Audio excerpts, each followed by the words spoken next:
Chapter 32 Land east of the river Jordan is settled.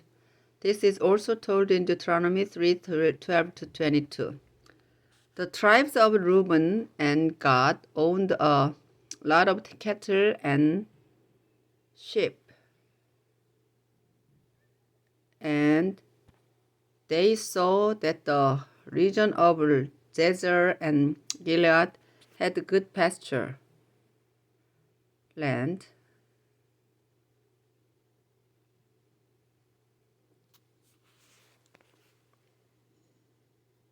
So they went to Moses, Eleazar, and the other leaders of Israel and said, "The Lord has helped us capture the land around the towns of Ataroth, Dibon, Zezer, Nimlah, Heshbon, Elealeh, Sebam, Nebo, and Beon. That's good pasture land, and since we own cattle and sheep, would you let us stay here east of the river Jordan and have this land as our own?" Moses answered, "You mean you'd stay here while the rest of the Israelites go into battle? If you did that, it would discourage the others from crossing over into the land the Lord promised them.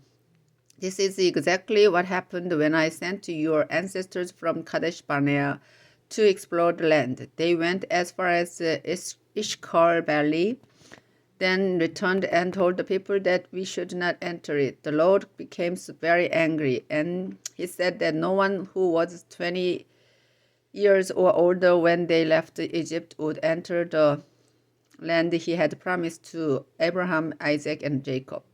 Not one of those people believed in the Lord's power, except Caleb and Joshua. They remained faithful to the Lord, but he was so angry with the others that he forced them to wander around in the desert 40 years. By that time, everyone who had sinned against him had died. Now you people of Reuben and Gad are doing the same thing and making the Lord even angrier. If you reject the Lord, he will once again abandon his people and leave them here in the desert, and you will be to blame. The men from Reuben and Gad replied, "Let us build places to keep our sheep and goats and towns for our wives and children, where they can stay and be safe. Then we'll prepare to fight and lead the other tribes into battle. We will stay with them until they have settled in their own tribal lands. The land on this side of the river Jordan will be ours, so we won't expect to receive any on the other side." Moses said, "You promised that you would be ready to fight for the Lord. You also agreed to cross the Jordan and stay with the rest of the Israelites until the Lord forces out our enemies out of the land. If you do these things, then after the Lord helps Israel capture the land, you can return to your own land. You will no longer have to stay with the others. But if you don't keep your promise, you will sin against the Lord and be punished. Go ahead and build towns for your wives and children and places for your sheep and goats. Just be sure to do what you have promised." The men from Reuben and Gad answered, "So we will do just what you have said. Our wives and children and sheep and cattle will stay here in the towns in Gilead. But those of us who are prepared for battle will cross the Jordan and fight for the Lord." Then Moses said to Eleazar, Joshua, and the family leaders, "Make sure that the tribes of Gad and Reuben prepare for battle and cross the river Jordan with you. If they do, then after the land is in your control, give them the region of Gilead as their tribal land. But if they break their promise, they will receive land on the other side of the Jordan like the rest of the tribes." The tribes of Gad and Reuben replied, "We are your servants and will do whatever the Lord has commanded.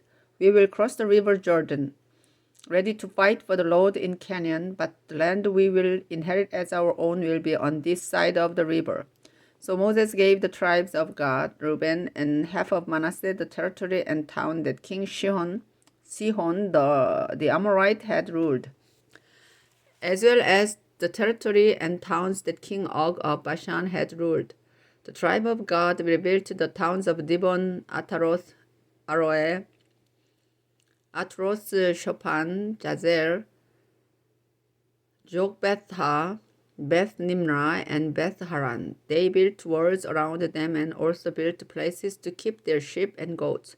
The tribe of Reuben rebuilt Heshbon, Elealeh, Kiriathaim, Sibmah, as well as the towns that used to be known as Nebo and Baal-meon. They renamed all those places. The clan of Machir from the tribe of East Manasseh went to the region of Gilead, captured its towns, and forced out the Amorites. So Moses gave the Machirites the region of Gilead, and they settled there. Jair from the Manasseh tribe captured the villages and renamed them village of Jair. Nobah captured the town of Kenath with its villages and renamed it Nobah. Chapter 33, Israel's journey from Egypt to Moab. As Israel traveled from Egypt under the command of Moses and Aaron, Moses kept a list of the places where they camped, just as the Lord had instructed. Here is the record of their journey. Israel left the Egyptian city of Ramses on the 15th day of the first month. This was the day after the Lord had punished Egypt's gods by killing the firstborn sons in every Egyptian family. So while the Egyptians were burying the bodies, they watched the Israelites proudly leave their country. After the Israelites left Ramses, they camped at Succoth, and from there they removed their camp to Etham on the edge of the desert. Then they turned back toward Pi Hahiroth, east of Baal Zephon, and camped near Migdal. They left Pi Hahiroth, crossed the Red Sea, then walked 3 days into the Etham desert and camped at Marah. Next, they camped at Elim, where there were 12 springs of water and 70 palm trees. They left Elim and camped near the Red Sea, then turned east and camped along the western edge of the Sinai desert. From there, they went to Dophkah, Alosh, and Rephidim, where they had no water. They left Rephidim and finally reached the Sinai desert.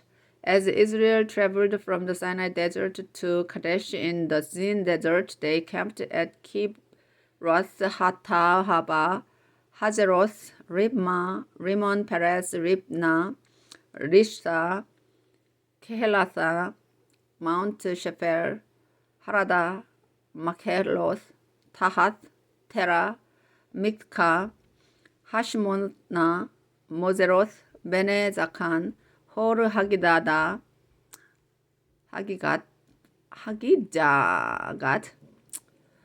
Jotbatha, Abrona, Ezion Geber, and finally Kadesh.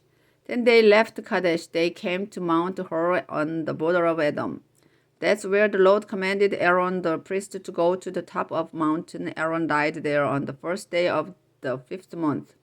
40 years after the Israelites left Egypt. He was 123 years old at the time. It was then that the Canaanite king of Arad, who lived in the southern desert of Canaan, heard that Israel was headed that way. The Israelites left Mount Hor and headed towards the Moab. Along the way, they camped at Jalmona, Punon, Oboth, Lai Abarim in the territory of Moab, Dibon-Gad, Ammon, Diblathaim at a place near Mount Nebo in the Abarim mountains, and finally in the lowlands of Moab across the river Jordan from Jericho. Their camp stretched from Beth Jeshimoth to Acacia, the Lord's command to conquer Canaan. While Israel was camped in the lowlands of Moab across the river Jordan from Jericho, the Lord told Moses to give the people of Israel this message. When you cross the river Jordan and enter Canaan, you must force out the people living there, destroy their idols, and tear down their altars. Then settle in the land. I have given it to you as your own. I will show you how to divide the land among the tribes, according to number of clans in each one, so that the large tribes will have more land than the smaller ones. If you don't force out all the people there, they will be like pointed sticks in your eyes and thorns in your back. They will always be trouble for you, and I will treat you as cruelly as I planned to treat them. Chapter 34, Israel's borders. The Lord told Moses to tell the people of Israel that their land in Canaan would have the following borders. The southern border will be the Zin Desert and the northwest part of Edom. This border will begin at the south end of the Dead Sea. It will go west from there, but will turn southward to include Scorpion Pass, the village of Zin, and the town of Kadesh Barnea. From there, the border will continue to Hazar Adar and on to Azmon. It will run along the Egyptian Gorge and end at the Mediterranean Sea. The western border will be the Mediterranean Sea. The northern border will begin at the Mediterranean, then continue eastward to Mount Hor. After that, it will run to Rebo Hamath and across to Zedad, which is the northern edge of your land. From Zedad, the border will continue east to Zipron and end at Hazar Enan. The eastern border will begin at Hazar Enan in the north, then run south to Shepham, and on down to Riblah on the east side of Ain. From there, it will go south to the eastern hills of Lake Galilee, then follow the river Jordan down to the north end of the Dead Sea. The land within those four borders will belong to you. Then Moses told the people, "You will receive the land inside these borders. It will be yours, but the Lord has commanded you to divide it among the 9.5 tribes. The tribes of Reuben, Gad, and East Manasseh have already been given their land across from Jericho, east of the river Jordan. The leaders who will divide the land." The Lord said to Moses, "Eleazar the priest and Joshua son of Nun will divide the land for the Israelites.